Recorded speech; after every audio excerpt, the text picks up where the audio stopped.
히브리서 11장 1절로 7절 이 말씀을 통해서 이제 우리가 큰 은혜를 나누기를 원하는데, 우리가 지난 시간 히브리서에 대한 전체적인 구조를 살펴봤습니다. 그래서 서신서의 특징 내용처럼 먼저 말씀을 전하시고 그 다음에 말씀에 따른 삶을 중시하는, 그래서 교리와 적용에 대한 그런 부분으로 크게 구조를 살펴봤습니다. 그래서 1장 1절로 10장 18절까지 이 내용은 바로 교리 부분에 해당이 되어지고, 그리고 이어서 10장 19절부터 마지막 절까지가 바로 적용이다. 그래서 하나님의 말씀을 안 자는 말씀 그대로 삶 속에 어떻게 적용해야 될 것인가 하는 이 부분들을 살펴봤습니다. 그 중에 다양한 적용점이 있지만 크게 세 가지 부분을 우리가 살펴봤어요. 첫 번째, 예수님이 얼마나 탁월하신가 하는 내용을 구약의 여러 가지 직접적인 비교를 통해서 탁월하신 그런 예수님, 그래서 최종적으로는 예수 그리스도의 그 보혈, 그 피로 말미암아 영원한 속죄, 완전한 속죄가 이루어졌기에 믿음으로 하나님 앞에 나가자 하는 내용이에요. 두 번째 내용을 통해서 봤더니 우리가 믿는 믿음의 고백이 있어요. 그 믿음의 고백에 따른 소망을 끝까지 견고하게 붙잡자. 이것이 두 번째 우리가 적용해야 할 내용이고, 이제 세 번째는 정말로 하나님께 사랑받은 자로서 이제 그 사랑을 많은 자들에게 증거하는 그런 사랑의 격려, 이 내용들은 끊임없이 이루어져야 된다. 따라서 믿음, 소망, 사랑, 이 세 가지의 그런 어떤 큰 적용점을 우리가 살펴봤습니다. 자, 그렇다면 믿음으로 사는 것이 도대체 무엇인가 하는 내용이 오늘 히브리서 11장 전체의 말씀을 하고 있습니다. 그래서 예수님을 믿는 믿음을 가진 모든 자들에게 잘 알려져 있는 그런 믿음장, 히브리서 11장을 우리가 살펴볼 수 있는데 크게 세 개의 구조로 볼 수가 있습니다. 그래서 히브리서 11장 1절부터 3절까지 이 내용은 믿음의 서론, 믿음의 서론, 이 내용을 이렇게 말씀을 하고 있다면, 이제 4절부터 39절까지는 각 시대에 따른 믿음의 선진들이 어떻게 믿음으로 살고 있었는가 하는 그 믿음에 대한 하나의 예증들, 이 내용들을 말씀을 하고 있어요. 그런데 마지막 한 절 40절 이 내용은 무엇으로 끝나느냐? 계속해서 믿음으로, 그래서 믿음으로 이 내용이 히브리서 11장 전체에 걸쳐서 20번 이렇게 기록되고 있지만 마지막 40절에는 우리라는 내용으로 시작됩니다. 우리를 위하여 믿음의 선진 한 사람 한 사람을 기록해 놓고 있어요. 그렇다면 오늘 가장 핵심적이 되어지는 바로 믿음의 기초가 무엇이고, 그리고 그 믿음의 기초를 바로 이해한 그런 믿음의 선진들이 어떻게 이제 믿음으로 살았는가, 새 믿음의 선진들, 바로 아벨, 에녹, 그리고 노아의 그 믿음을 살펴보면서 오늘 저와 여러분이 믿음으로 하나님 앞에 나가고 믿음으로 하나님께 확실한 증거를 가지고 날마다 환경을 이기고 하나님 앞에 존귀하게 쓰임받는 복된 은혜 가운데 거하게 해야 될 줄로 믿습니다. 자, 이제 히브리서 11장 1절 내용을 보면은 믿음은 바라는 것들의 실상이요 보이지 않는 것들의 증거다, 이렇게 말씀을 하고 있어요. 그래서 믿음의 기초가 무엇인가 하는 내용을, 첫 번째, 믿음은 뭐 하는 거다? 바라는 것들의 실상이다. 두 번째, 보이지 않는 것들의 증거다. 그리고 세 번째, 선진들이 이로써 증거를 얻었다. 이렇게 세 가지의 표현을 지금 말씀을 하고 있습니다. 그 중에 첫 번째, 믿음은 바라는 것들이 뭐다? 실상이다. 이렇게 표현하고 있습니다. 여기서 실상이라고 하는 이 내용은 휘포스타시스라는 이 단어를 쓰는데, 이 내용은 여러 내용으로 번역이 가능합니다. 상당히 어려운 그런 단어가 되어지죠. 그래서 휘포스타시스 이 내용은 첫 번째 말씀했던 내용처럼 실체, 실상이라는 그런 뜻을 가지고 있어요. 동시에 이 내용은 본체다라는 뜻을 이렇게 가지고 있습니다. 그리고 세 번째 이 내용은 확신이다라는 뜻이 있어요. 그러나 그 의미를 보면 다 같은 내용이에요. 그래서 두 단어가 합성되어지는 단어인데, 휘포 그러면은 뭐뭐 아래에, 그 다음에 히스템이 서다라는 내용이 바로 두 가지가 하나가 되어지는 단어가 되죠. 그러니까 뭐뭐 아래에 서다. 그러니까 그 자체는 하나의 기초가 된다. 하나의 토대가 된다라는 그런 어떤 뜻이에요. 그러면은 믿음은 바라는 것들, 소망하는 것들의 토대가 된다. 믿음은 바라는 것들의 확신이 되어진다. 믿음은 바라는 것들의 실체가 되어진다. 라는 내용으로 우리가 살펴볼 수가 있습니다. 자, 그러면 여기서 저와 여러분이 소망하는 것이 무엇인가? 이 내용들을 가지고 히브리서 전체 내용을 사실은 오해하는 경우가 많이 있어요. 자, 예를 든다면 사업하는 분들이 믿음으로 사업장이 흥왕하게 돼야 되겠다는 것이 바로 바라는 것이고 소원 아니겠습니까? 그러니까 사업장이 잘 된 거에 대해서 믿음만 가지면 아주 그냥 소원하는 것이 실체로 나타난다. 그 자체가 아예 확신이기 때문에 눈에 보이는 것으로 나타난다. 참 좋은 그런 어떤 믿음을 가진 듯해요. 그러나 그것은요, 그 믿음을 잘못 오해한 겁니다.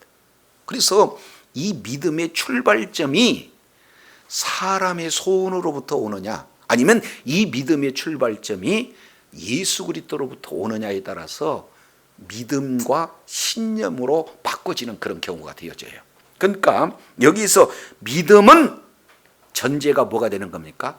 바로 하나님의 말씀이 근거다. 하나님의 말씀이 기초가 되었을 때 그 믿음은 반드시 존재가 되어진다. 그 믿음으로 바라는 것들은 반드시 뭐예요? 이루어진다는 확신을 가질 수 있게 되어진다라는 측면을 우리가 살펴볼 수 있게 됩니다. 자, 그래서 사도 바울은 로마서 10장 17절 믿음에 대해서 이렇게 표현하고 있죠. 믿음은 들음에서 나오고 그 들음은 하나님의 말씀이다 라고 이렇게 말씀하고 있어요. 그러니까 말씀으로 출발되어서 그 말씀으로 이제는 점점 믿음이 이제 자라게 되어지는 거죠. 왜 그렇습니까? 하나님의 약속의 말씀은 이제 어제나 오늘이나 영원토록 동일해요. 하나님의 말씀은 생명의 말씀입니다. 살아있는 말씀이에요. 그렇기 때문에 하나님의 말씀은 선포되면 그대로 이루어지게 될 줄로 믿습니다. 따라서 우리가 믿는 것은 하나님의 말씀은 반드시 이루어진다. 따라서 그 말씀이 우리의 소원이 되어지고 그 말씀을 믿음으로 적용하게 되면 그 말씀은 반드시 존재로 나타난다, 실상으로 나타난다는 사실을 첫 번째 이렇게 강조하고 있게 되는 겁니다. 저도 여러분도 말씀이 근거한 믿음, 사람 생각이 아니라 말씀에 근거한 믿음으로 소원하는 모든 내용이 실상되어지는 그런 놀라운 분복의 소유자가 되어야 될 줄로 믿습니다. 두 번째, 똑같은 내용을 보이지 않는 것들이 뭐가 돼요? 증거다. 그러니까 보이지 않은 건데 보이는 것과 똑같은 증거가 된다는 거예요. 뭐가 있으면? 믿음이 있으면. 그러면 잘 알겠지만 보이지 않는 것들, 이 내용은 하나님 봤습니까? 하나님 본 사람 없잖아요. 그런데도 나는 하나님의 자녀라는 증거가 있다는 거죠. 천국을 안 가봤어도 천국은 확실히 있다는 그런 증거를 가지고 있는 자들이 믿음으로 사는 자다라는 것을 볼 수가 있습니다. 따라서 이 두 가지 내용이, 세 번째, 믿음의 선진들은 이로써 뭘 가졌어요? 증거를 가졌어요. 믿음의 이제 선진들이 다 믿음을 가지고 있는 증인들이다라는 사실들을 보여줍니다. 우리에게. 자, 그러면 이것에 대한 그 근거가 어디로부터 출발되어지는가? 3절이에요. 3절.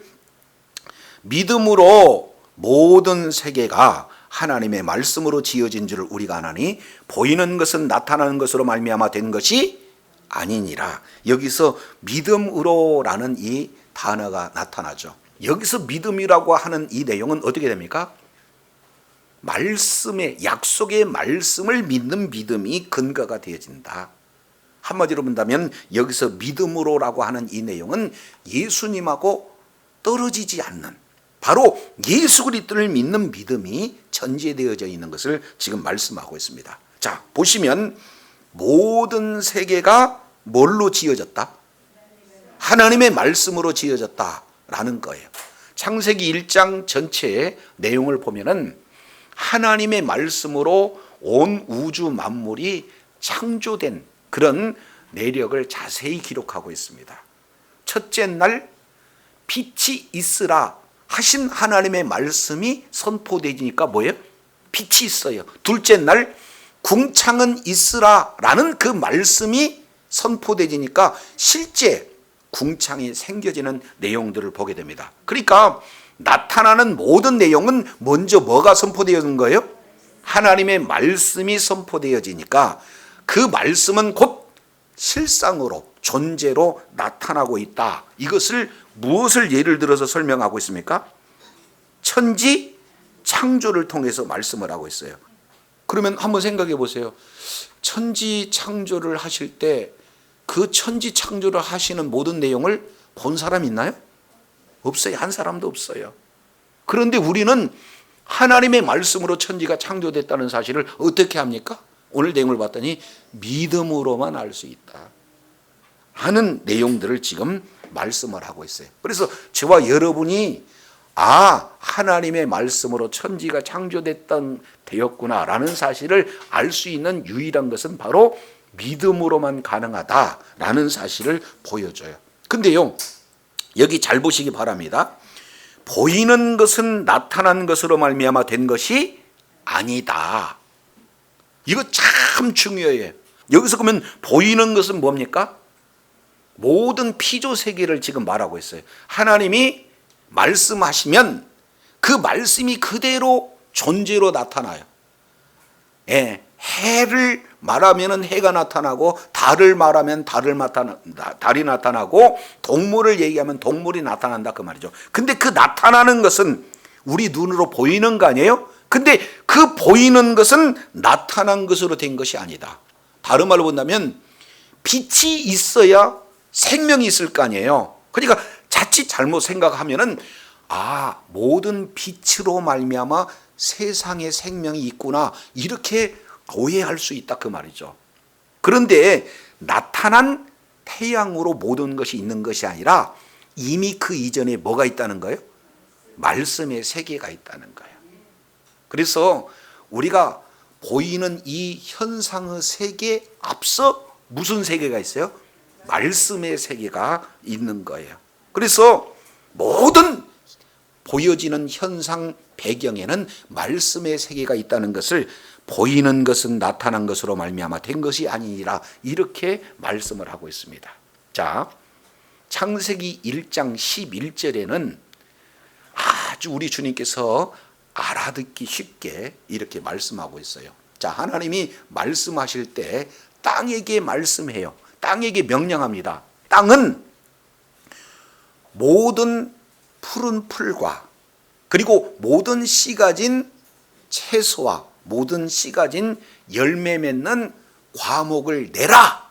하나님이 말씀으로 땅에게 뭘 내라는 거예요? 풀도 채소도 과목도 내라 라고 말씀을 하셨는데 12절에 뭐라고 말씀하고 있습니까? 땅은 말씀한 그대로 모든 풀과 씨 맺는 채소와 과목을 내니 이렇게 말씀하고 있어요. 조금 더 압축한다면 내라 내니, 내라 내니, 내라고 주님께서 말씀하시니까 어떻게 해요? 그대로 땅은 순종해서 내는 그런 창조의 내용을 지금 말씀을 하고 있어요. 자, 그러면은 한번 보세요. 이제 저와 여러분 앞에 지금 이렇게 풀이 놓여져 있습니다. 그렇죠? 그러면 이 풀은 실제로는 태양이 있고 그리고 영양분이 있고 또 뭐예요? 땅이 있고 그래서 씨가 존재해서 지금 낳은 거잖아요. 그런데 실제 그렇게 풀이 되게 하는 가장 근원 본질은 어디서부터 되는 거예요? 그렇습니다. 말씀은 풀을 내라 했더니 풀이 난 것처럼 가장 출발점은 하나님의 말씀인 줄로 믿습니다.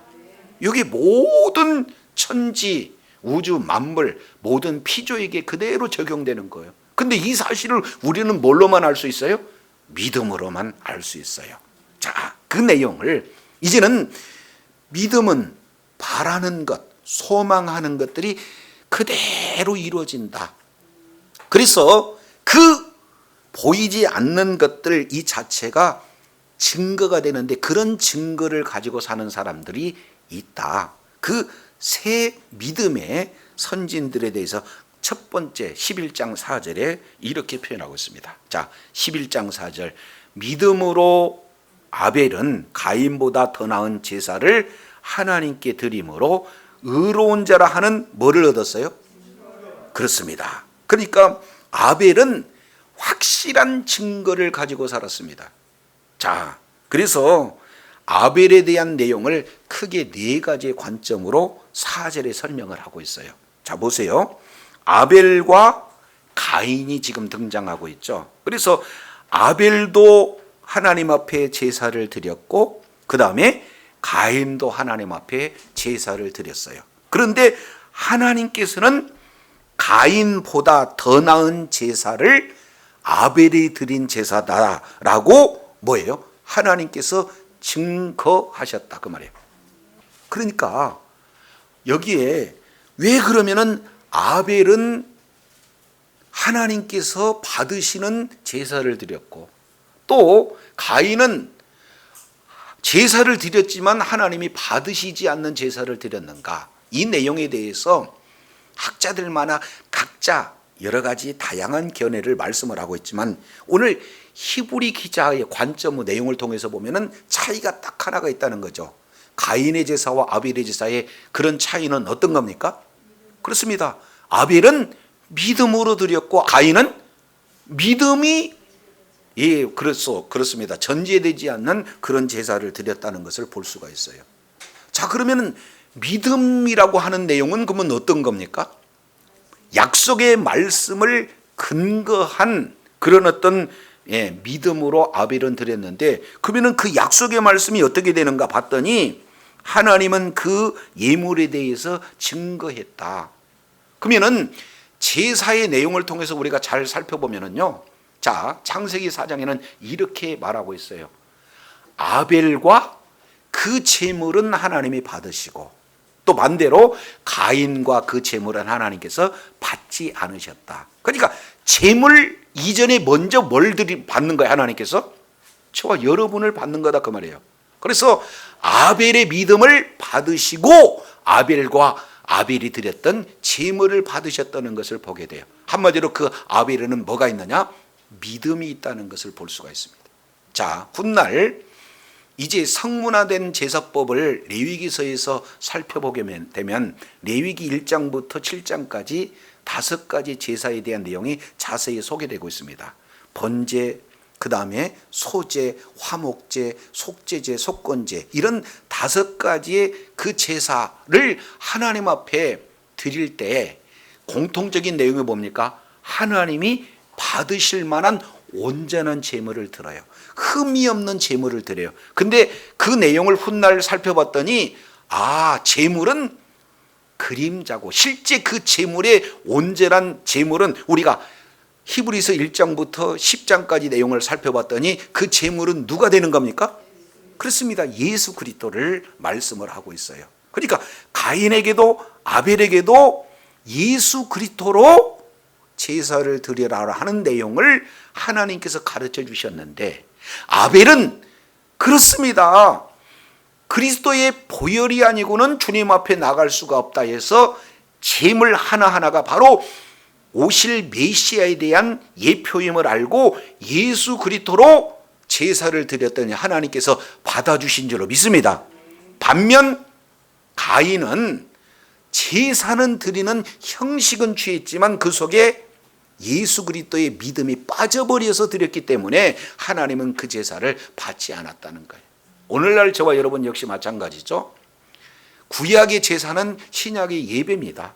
그러니까 우리가 예배를 드릴 때 주일이어서 예배를 드리는 것과 예배를 드릴 때 나 같은 죄인을 우리 주님이 십자가에서 피 흘려 죽으심으로 우리의 모든 죄를 대속하셔서 이제는 예수 그리스도를 믿는 믿음으로 말미암아 이제는 새로운 산 길이 하나님 앞에 놓여져 있으니 오늘 또 주님 그 보혈의 공로에 힘입어 우리가 하나님 앞에 나와 하나님께 예배를 영광을 돌리는 그런 믿는 믿음으로 가졌을 때 우리 주님이 그런 예배를 받아주신 줄로 믿습니다. 형식도 중요해요. 그러나 형식보다도 중요한 것은 그 형식 속에 놓여져 있는 실체, 바로 예수 그리스도를 믿는 믿음이 얼마나 중요한가 하는 내용을 이제 아벨의 제사를 통해서 우리가 살펴보게 됩니다. 자, 그러면서 제사를 드렸더니 두 번째예요. 히브리서 11장 4절 내용을 보니까 의로운 자라는 뭐를 받았어요? 증거를 받았어요. 그러니까 이제는 예수 그리스도를 믿는 믿음으로 하나님 앞에 예배를 드렸더니 주님께서는 그 예배를 받으시고 뭐라고 했어요?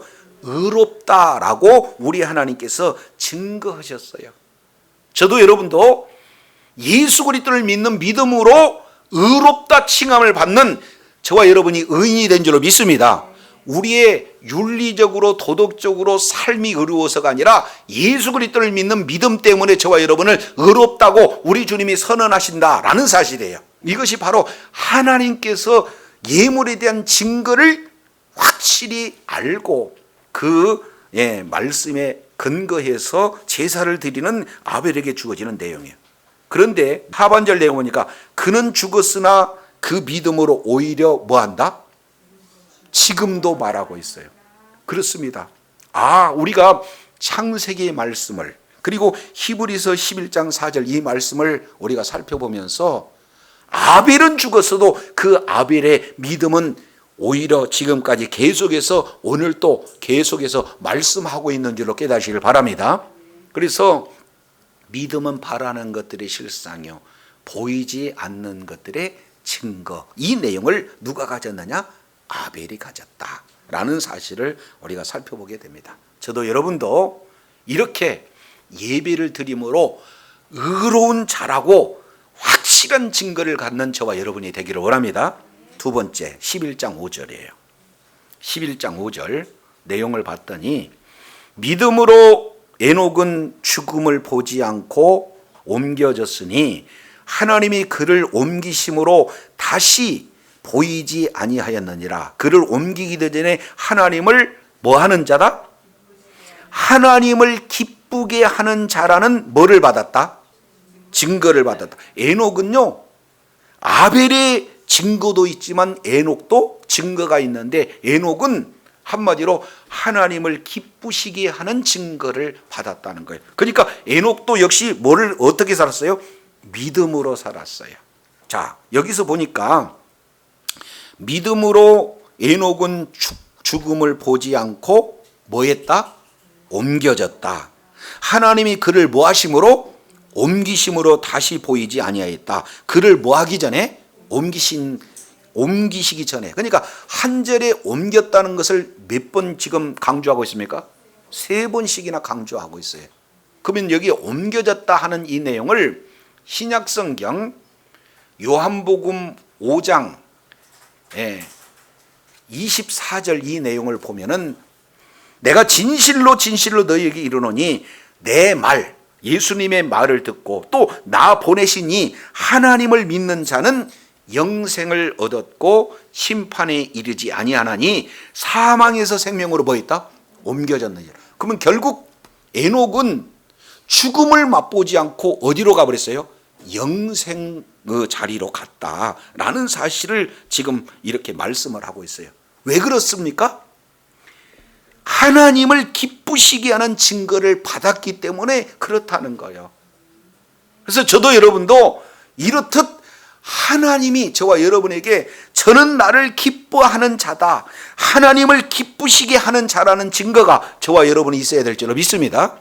근데 하나님이 기뻐하시는 자라는 그 증거는 어떨 때 증거를 받느냐 그 말이죠. 그 내용을 6절에 이렇게 표현을 하고 있어요. 믿음이 없이는 뭐 할 수 없다? 그러니까 믿음으로 살아야 하나님을 기쁘시게 하는 자다. 그러면은 이 에녹이 가지고 있는 믿음의 내용이 무엇인가 봤더니 하나님께 뭐 하는 자? 나가는 자. 다시 하나님께 뭐 하는 자? 나가는. 하나님 앞에 나가는 것은 누구로만 나가는 거예요?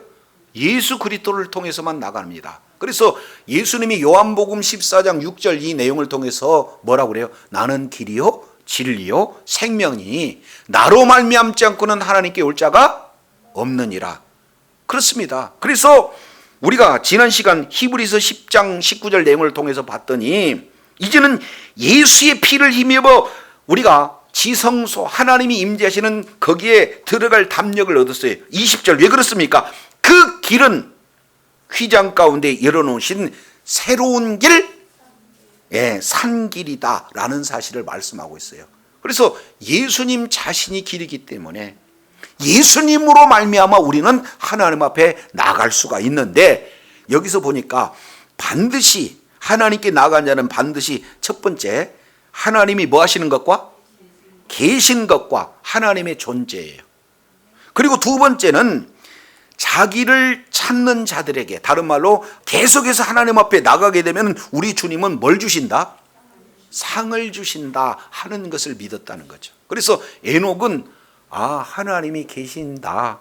그리고 계신 하나님 앞에 계속해서 나갈 때 우리 하나님은 변함없이 상을 주신다라는 사실을 바로 에녹이 믿었다. 지금 이렇게 말하고 있어요. 그걸 하나님은 그가 나를 기쁘게 하는 자다라고 지금 이렇게 증거를 주신 거죠.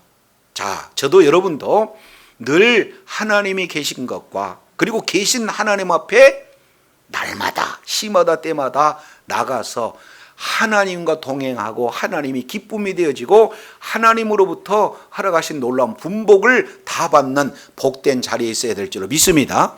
자, 히브리서 4장 16절 내용을 통해서 보면은 하나님 앞에 나갈 때 어떻게 해서 나갈 수 있는가? 바로 이 우리의 대제사장이 되신 예수님께서 하나님 보좌 우편에서 우리를 위해서 대언을 해 주신다는 거예요. 그렇기 때문에 우리는 나갈 자격이 없음에도 불구하고 우리에게 긍휼하심을 주셔요. 그리고 예수 그리스도를 힘입어 하나님 앞에 나갈 때 은혜의 보좌 앞에 담대히 나가게 되어지면 바로 은혜의 보좌 앞에 앉아 계신 우리 하나님께서 때를 따라 돕는 은혜를 저와 여러분에게 주시는 줄로 믿습니다. 그래서 때를 따라 돕는 은혜 주시는 그 자체가 저와 여러분에게 뭐가 되는 거예요? 상급이 되어진다라는 사실을 볼 수가 있습니다. 근데 안 보이는 하나님이 계시는 것을 저와 여러분이 어떻게 하냐 그 말이죠. 그죠? 그랬을 때 이 에녹에 대한 믿음에 대해서 우리가 조금 더 이렇게 깊게 살펴보자면은 에녹이 어떻게 믿음을 가졌는가 하는 내용을 성경에서는 세 군데서 말씀을 하고 있습니다. 첫 번째 창세기 5장, 그리고 두 번째 히브리서 11장 5절 6절, 그리고 유다서 1장 14절 15절 16절 이 내용을 통해서 세 군데 이렇게 말씀을 하고 있습니다. 그러면 이 에녹에 대한 내용들을 살펴보면은 에녹은 창세기 5장 내용을 보면은 이제 에녹이 65세 이전까지는 어떻게 살았는지 몰라요. 그런데 65세 이후부터는 하나님과 동행했다. 그것도 무려 300년 동안 동행했다는 것을 창세기 5장 21절 22절 내용을 통해서 볼 수가 있어요. 그러면서 24절에도 에녹은 하나님과 동행했다 이렇게 말씀하고 있어요. 그래서 너무 하나님께서 에녹을 기뻐하셔서 세상에서 데려가 버렸어요. 그래서 세상에 남아있지 않았다. 그런데 왜 어떤 근거에서 이런 일들이 이루어졌는가?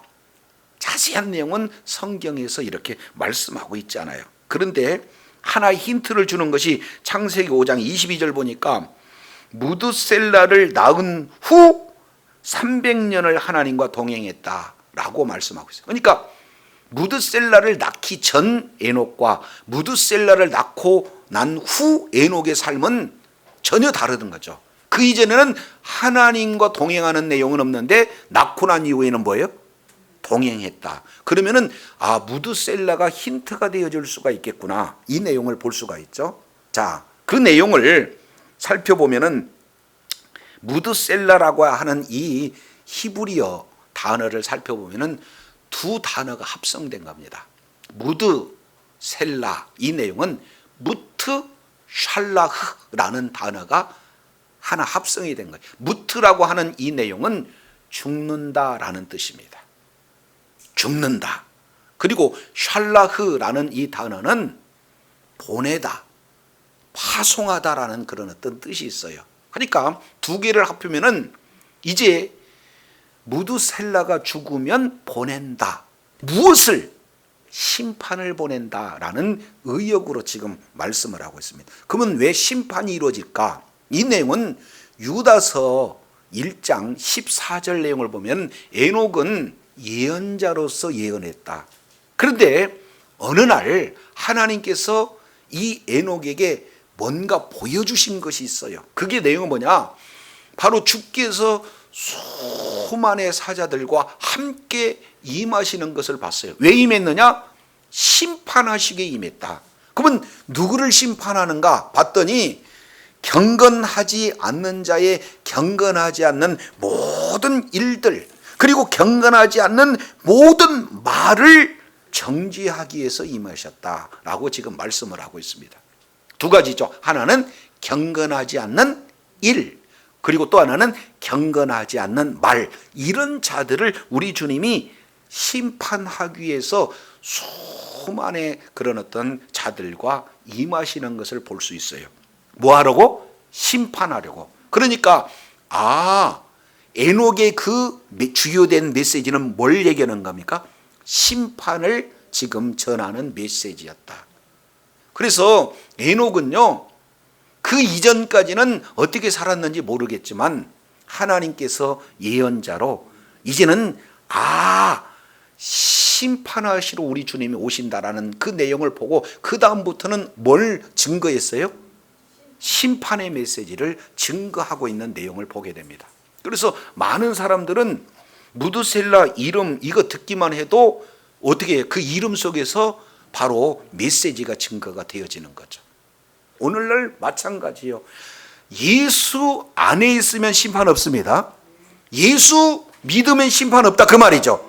반대로 예수 믿지 않으면 뭐 하는 거예요? 심판인. 그러니까 오늘날 예수 그리스도를 믿는 믿음을 가진 자가 예수 그리스도의 복음을 증거하는 그 자체가 우리 하나님이 그토록 기뻐하시는 자요, 하나님이 동행하시는 자요, 죽음을 맛보지 않고 영생을 함께 하기를 원하는 그런 기쁨의 자가 바로 복음을 증거하는 자인 줄로 깨닫기를 바랍니다. 그래서 두 번째 에녹의 믿음을 통해서 확실한 증거는 뭐냐? 하나님이 기뻐하는 자의 그 증거는 믿음으로 사는 건데, 믿음으로 사는 내용을 봤더니 하나님이 계시고, 그리고 하나님 앞에 뭐예요?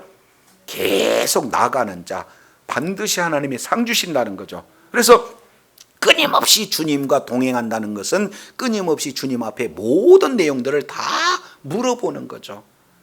하나님, 지금 이 일을 진행해야 되는데 이게 옳습니까? 옳지 않습니까? 늘 하나님과 동행하는 비결은 하나님 앞에 모든 것을 아뢰고 하나님 앞에 나가서 때를 따라 돕는 은혜를 구하는 그런 자가 하나님과 동행하는 자인 줄로 깨달으시길 바랍니다.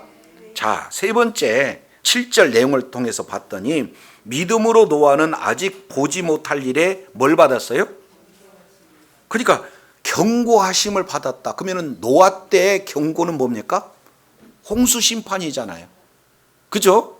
그래서 홍수 심판, 모든 자를 홍수로 멸해버리겠다, 싹 쓸어버리겠다는 그 경고를 받았는데 문제는 아직 보지 못하는 일에, 그러니까 노아 때는요 비라는 것을 그 이전에 경험을 하지 못했어요.